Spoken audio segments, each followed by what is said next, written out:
first things first, what is your favorite part about an event like D23? I mean, you've got all the Disney stars under one roof. You can look anywhere and see a incredibly huge star. But I tell you what's my favorite part is when you're called to the stage and you interact with the fans and you feel that energy. That doesn't come with cinema, Right. You're never there to witness the event, The day the film comes out, you're somewhere else, like hoping it goes well, but it doesn't happen to you. And this event happens. Happens to you, happens to the fans at the same time. There's a connection that you bring back to work. Every time I come, I kind of go back to the set and tell everyone what just happened, right? Yeah. Because this energy is needed for us. We work really hard to make these shows, and it's important to remind ourselves that there's someone there to watch them, and that we're working for that moment to happen. Absolutely. Yeah. Is there anybody here tonight that you're like, okay, I really do want to say hi to them, I really want to meet them? I don't know if Pedro is going to be around, but it's just like every time I'm in D23, I find a moment to talk to Pedro. Yeah. And I just go like, I wish I was his best friend, and we just see each other in these events. Something's great about these events, but also it reminds me that I haven't called Pedro in a year. I understand what you mean. When you meet him and you talk to him, like, he just really is kind of that guy. Yeah, and you fall in love with him immediately. And my feeling is I know him. But I don't. I mean, we just see each other here with these clothes that are not even ours, We've never had a beer together and chat out of D23. So yeah, I really want to see him. But I love that. But I'm gonna go back to like the what really matters about this. It happens over there in the stage fans. And where the fans are. It's what makes these shows, and for me being in Star Wars, a different experience to anything else. So then let's get into what the fans will really care about, because you revealed at Comic-Con that there were 3rd, 4th, even 5th seasons that were being considered for Andor, but it would take too long to film. So does it disappoint you now that the story has to be condensed into like a season 2? No, not at all. I was very worried after. I think when we were finishing season 1, we sat down and we talked about it, and we said, like, what are we gonna do? Like, there's no way we can be doing this show for the next 20 years of our lives, and we want to get to the moment where Cassian steps into Rogue One. Yes. We want to get there.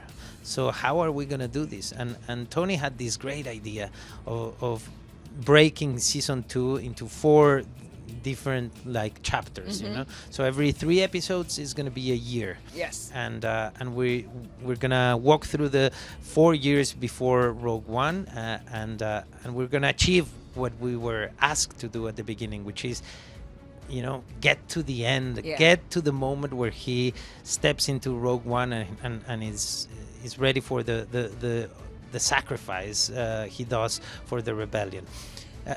But it was important for us to get there with something that represents what we believe in, what we like as filmmakers,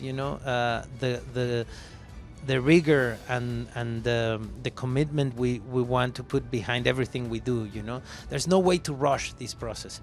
There's so much story to tell, though. And so how do you wrap your brain around the mindset of, I've got to jump ahead a year when you're filming this? You normally do that, you normally do that. You get a script of a film and it's 2 hours, and you have to feel the life of someone. That is true. Good point. To tell the story. So normally we do that, and we have a great team of writers led by our leader, Tony Gilroy, who tells you just what you need to know to understand perfectly, and to help audiences also do what we do as actors, Right. which is fill the blanks, the blank spaces. So basically, the it just makes it even more interesting as a piece of storytelling, you know, more unique also because there's nothing like this out there. Yeah. And that was the idea from the beginning, is like, if we're gonna do something in Star Wars, it has to be unique and special and different, and I think we achieved that.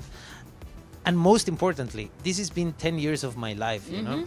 And I still today think of this whole journey as probably the best part of my professional life, you know, at least if it's about filmmaking and if it happens in a screen. Well, I was gonna say, just kind of like as a final note, you kind of touched on it there, but we know that Cassian Andor dies when he steals the Death Star plans for Rogue One. For you, like stepping into knowing that's the legacy, stepping into that legacy and playing that legacy, what was that like for you? Because those are big shoes. Yeah, I mean, but as an actor, it's exactly what you want to happen in your career, right? Work with material that matters, and there's no material that matters more than a film you saw when you were 5-6 years old, and a universe that was presented to you when you were a kid, and that you're still a fan when you're 30, 40, you know. I guess I've been working since I was 30 something in this universe.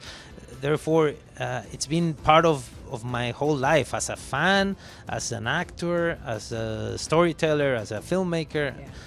It's been there, right? And again, it has to come to an end, because I want to remember this as something that I enjoyed through the whole journey, right? And it's been 10 years and I've enjoyed every second, but I don't know if I would say the same if I keep just going and going, right? So I think it's perfect. I think it's been a perfect journey, and we're still like a year away from being done, because now we have to promote it and finish it and go around the world telling people it's ready for them to see.